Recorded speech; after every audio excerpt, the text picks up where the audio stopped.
without taking much time, I mean, this is a great event to celebrate, and I thank our fellow department who are with us together.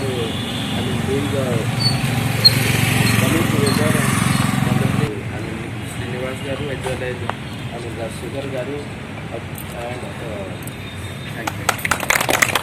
78వ అఖిల భారత స్వాతంత్ర దినోత్సవ శుభాకాంక్షలు.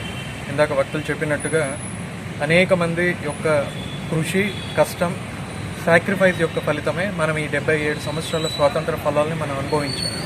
భారతదేశం ఒక వైవిధ్యభరితమైనటువంటి సమాజం. ఆ వైవిధ్యం ప్రతి అంశంలో ఉంది. ఒకవైపు అభివృద్ధిలో కూడా నానో టెక్నాలజీ, రోబో టెక్నాలజీ, అంతరిక్ష ప్రయోగాలు చేస్తున్నటువంటి భారతదేశాన్ని మనం చూసాం. ఆకలి దప్పులకు అలమాడుతున్నటువంటి భారతదేశాన్ని మనం చూసాం. ఇలా ప్రతి విషయంలో వైరుధ్యాలు సమ్మేళనమే భారతదేశం. కానీ ఇన్ని సంవత్సరాలు అయినప్పటికీ కూడా, ఇన్ని సంక్లిష్ట పరిస్థితులు ఉన్నప్పటికీ కూడా, చుట్టూ అనేక దేశాలు ప్రజాస్వామ్యాన్ని నిలబెట్టుకోవడానికి ఆపసోపాలు పడుతున్నప్పటికీ కూడా మనమందరం కూడా సంఘటితంగా ఉండడమే ఈ నెల యొక్క గొప్పతనం.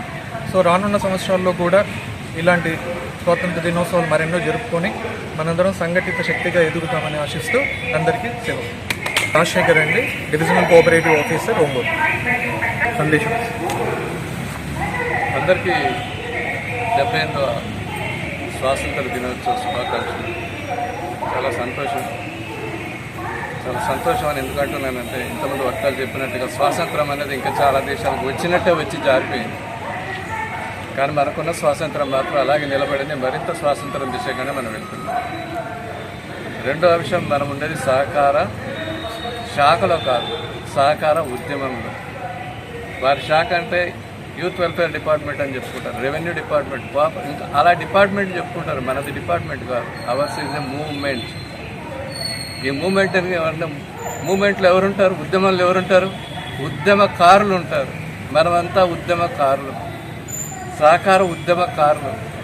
ఉద్యమంలో ఉత్థాన ప్రస్థానాలు ఉంటాయి. కొంచెం ముందుకు వెళ్తుంటుంది, వెనక్కి వస్తుంటుంది. కానీ అంతిమ